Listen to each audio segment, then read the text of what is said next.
काँग्रेसचे नेते विजय वडेट्टीवार त्यांनी जे वक्तव्य केलंय ऑपरेशन सिंदूर संदर्भात ते वादग्रस्त ठरलेलं आहे। शत्रू राष्ट्राच्या 15,000च्या ड्रोन करता 15 लाखांचं मिसाईल डागलं का असं विजय वडेट्टीवार म्हणाले। तसंच युद्धात आपलं किती नुकसान झालं, आपल्या किती राफेल विमानांचं नुकसान झालं असे प्रश्न विचारणं चुकीचं आहे का असा सवाल सुद्धा विजय वडेट्टीवारांनी केला।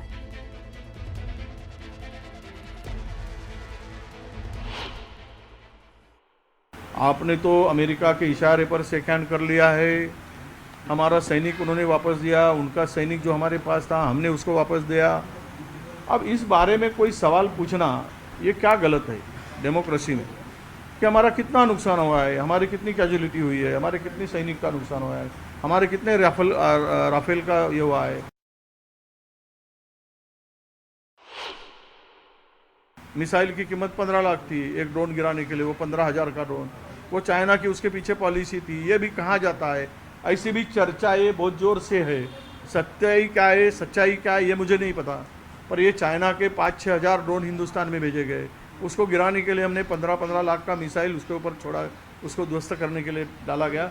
ऐसी बहुत सारी चर्चा है। हमारे राफेल 4 राफेल या 3 राफेल गिराए गए, ऐसी चर्चा है। तो सरकार ने स्पष्टीकरण देना चाहिए कि हमारा ये नुकसान नहीं हुआ, हमारा फ़ायदा हुआ। ये सच्चाई है, हमने इतना भारत पाकिस्तान का नुकसान किया है, भारत का कुछ नहीं हुआ है, बता देना चाहिए। देखो, मैं हमेशा ये कहता हूँ मूर्खों को जवाब नहीं देना चाहिए।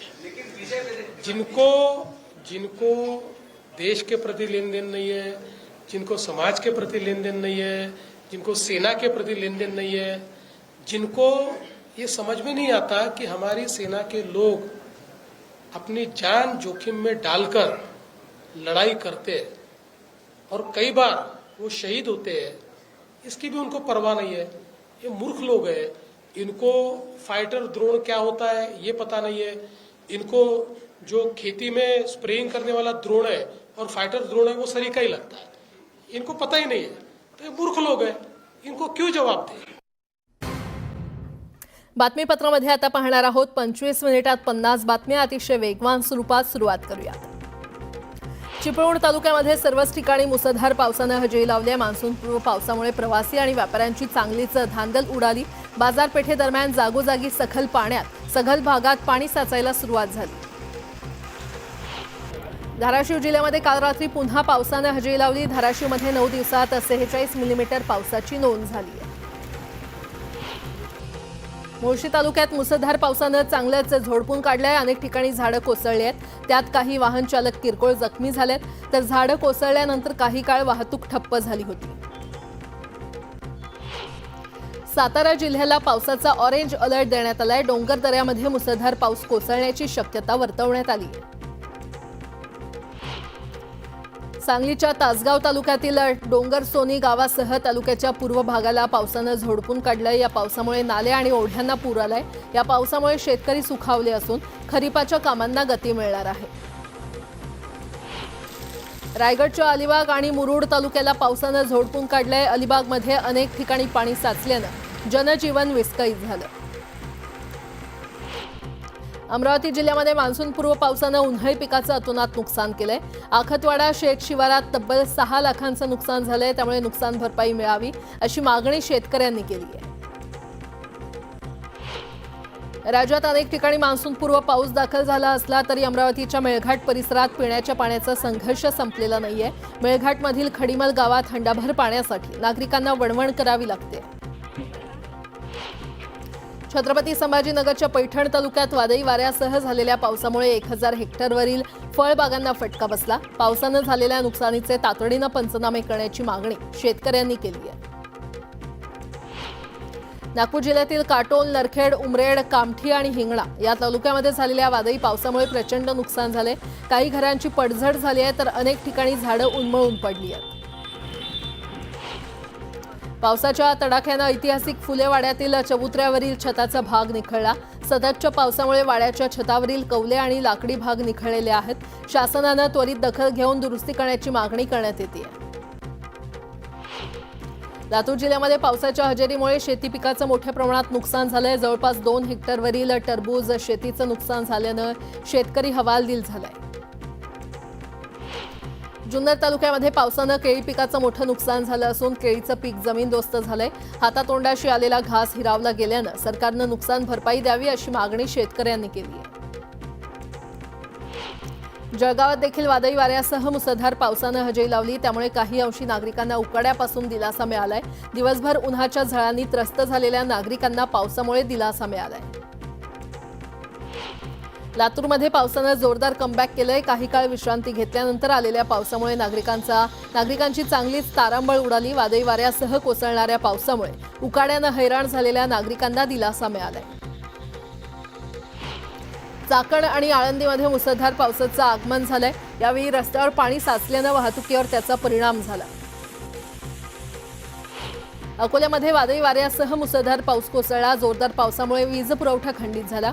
पावसामुळे पिकांना फटका बसल्यानं शेतकरी संकटात सापडला.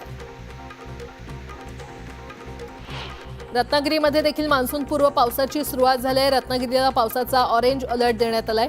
पहाटेपासूनच मुसळधार पावसानं हजेरी लावल्यानं उकाड्यानं हैराण झालेल्या नागरिकांना दिलासा मिळालाय. सलग 2 दिवसांपासून सुरू असलेल्या वळव्याच्या पावसामुळे मावळमध्ये रस्ते जलमय झाले. सर्वत्र रस्त्यांची कामं सुरू असल्यानं चिखलातून मार्ग काढणं अवघड झालंय. पावसाळ्यापूर्वी कामं होणं अपेक्षित असतानाही कामं पूर्ण न झाल्यानं नागरिकांनी नाराजी व्यक्त केली आहे.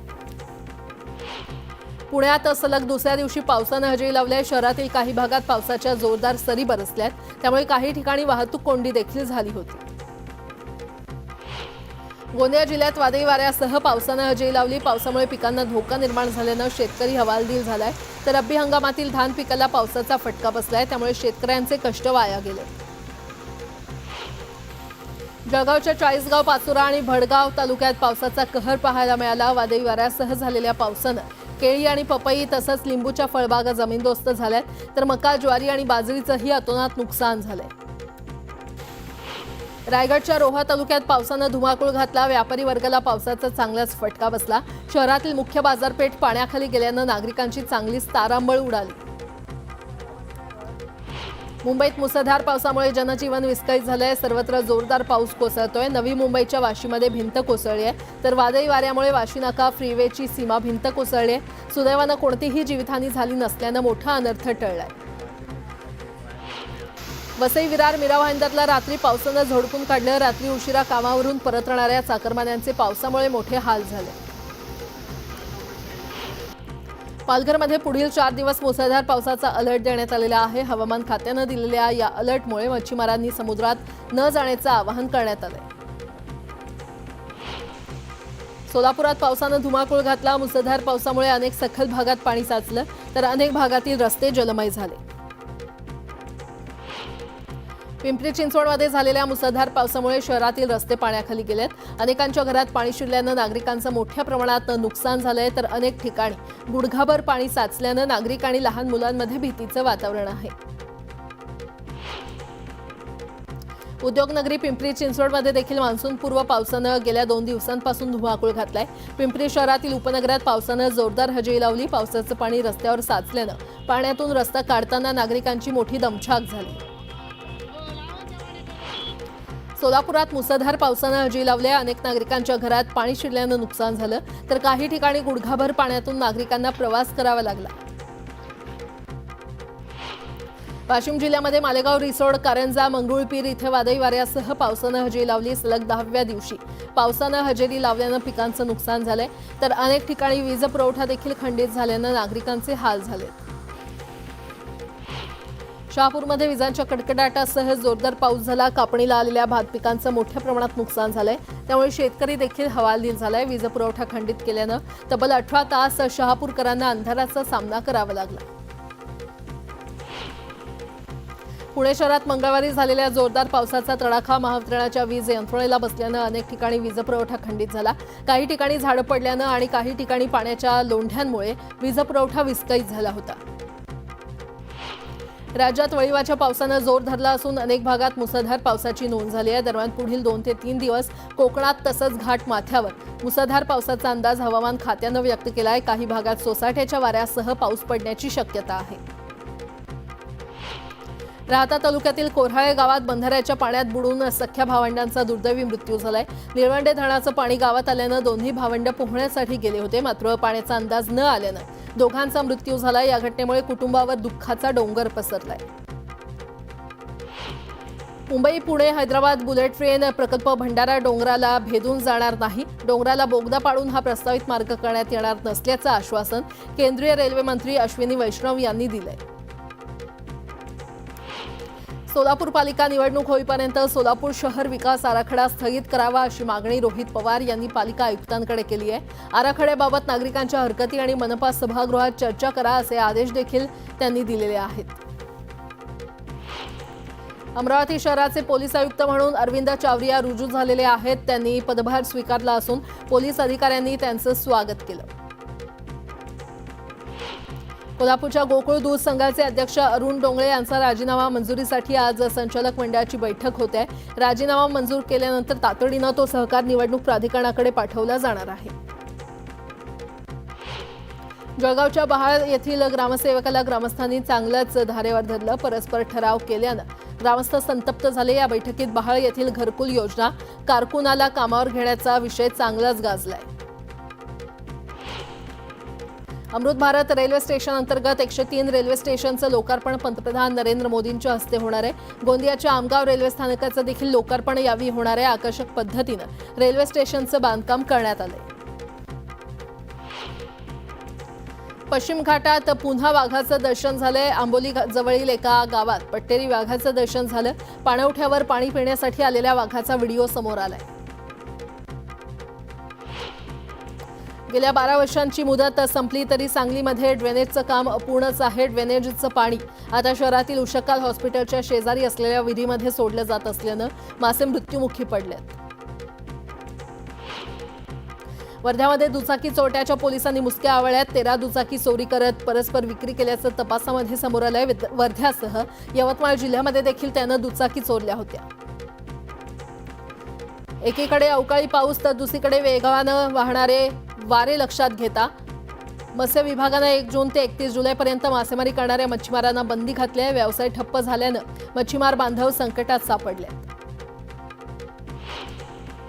वर्ध्यामध्ये पांढऱ्या सोन्याचे दर वाढतील या अपेक्षेनं शेतकऱ्यांनी कापूस घरातच ठेवला होता। मात्र दर सातत्यानं कमी होत असल्यानं अडचणीत अडकलेल्या जवळपास 90% शेतकऱ्यांनी कापूस मिळेल त्या भावात विकलाय।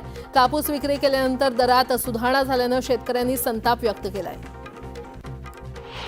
धुळ्यातील एका तलावात पाय घसरून पडल्यानं पाण्यामध्ये बुडत असलेल्या मित्राला वाचवण्यासाठी गेलेल्याचा दुर्दैवी मृत्यू झालाय। या घटनेमुळे गावात एकच शोककळा पसरली आहे। संत ज्ञानेश्वर महाराज पालखी सोहळ्यात आळंदी ते पंढरपूर पायी वारीतील मानाचे अश्व प्रस्थान वारीसाठी रविवारी अंकली इथल्या शितोळे सरकार यांच्या वाड्यातून निघणार आहेत। अंकली ते आळंदी हा सुमारे 315 किलोमीटरचा प्रवास करत मानाचे अश्व पालखी प्रस्थानच्या 1 दिवस आधी आळंदीमध्ये पोहोचणार आहेत। पुण्यश्लोक अहिल्यादेवी होळकर यांच्या त्रिशताब्दी जयंतीनिमित्त श्री क्षेत्र चौंडी इथे 31 मे रोजी होणाऱ्या भव्य उत्सवासाठी राष्ट्रपती द्रौपदी मुर्मू यांना निमंत्रण देण्यात आलेलं आहे। विधान परिषदेचे सभापती राम शिंदे यांनी राष्ट्रपती भवनात भेट घेऊन हे निमंत्रण दिलं। उस्मानाबाद शहराचं नाव धाराशिव करण्याचा निर्णय राज्य सरकारनं घेऊन 2 वर्ष उलटली तरी अद्याप उस्मानाबाद रेल्वे स्थानकाचं नाव धाराशिव करण्यात आलं नव्हतं। बुधवारी रेल्वेकडून नवा GR बदलाचा काढण्यात आलेला आहे आणि या GR नुसार उस्मानाबाद रेल्वे स्थानकाचं नाव धाराशिव रेल्वे स्थानक करण्यात आलंय। धुळ्यातील गुलमोहर शासकीय विश्रामगृहातील खोलीत रोकड सापडले। तब्बल 1,84,84,000ची रोकड सापडल्यानं खळबळ माजली आहे। यावेळी पोलीस प्रशासनानं पंचनामा करत रोकड जप्त केली। वाशिममध्ये सोयाबीनच्या दरात तब्बल 200 ते 300 रुपये प्रति क्विंटल घसरण झाले। खरीप हंगाम डोळ्यासमोर ठेवून शेतकरी शेतमाल विक्रीसाठी बाजारात दाखल होत आहेत। मात्र ऐनवेळी दर घसरल्यानं शेतकरी संकटात सापडलाय। नांदेडमध्ये भर पावसात भाजपतर्फे तिरंगा रॅली काढण्यात आली। ऑपरेशन सिंदूर अंतर्गत यशस्वी कामगिरी करणाऱ्या भारतीय सैन्य दलाचा गौरव करण्यासाठी रॅलीचं आयोजन करण्यात आलं होतं। शालेय शिक्षण विभागाकडून शिष्यवृत्ती परीक्षा 5वी आणि 8वीच्या विद्यार्थ्यांसाठी करण्याचा निर्णय घेण्यात आला होता। आता त्यामध्ये पुन्हा बदल करून ती पूर्ववत 4थी आणि 7वीच्या विद्यार्थ्यांसाठी करण्याबाबत पडताळणी करण्याच्या सूचना शालेय शिक्षण मंत्री दादा भुसे यांनी दिल्या।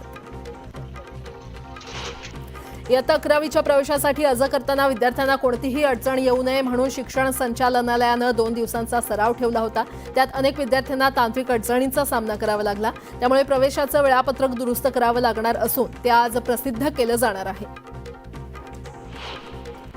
महाड विनेरे मार्गावर 2 एसटी बस समोरासमोर आदळून अपघात झाला. अपघातात दोन्ही बस चालकांसह 15 प्रवासी जखमी झाले.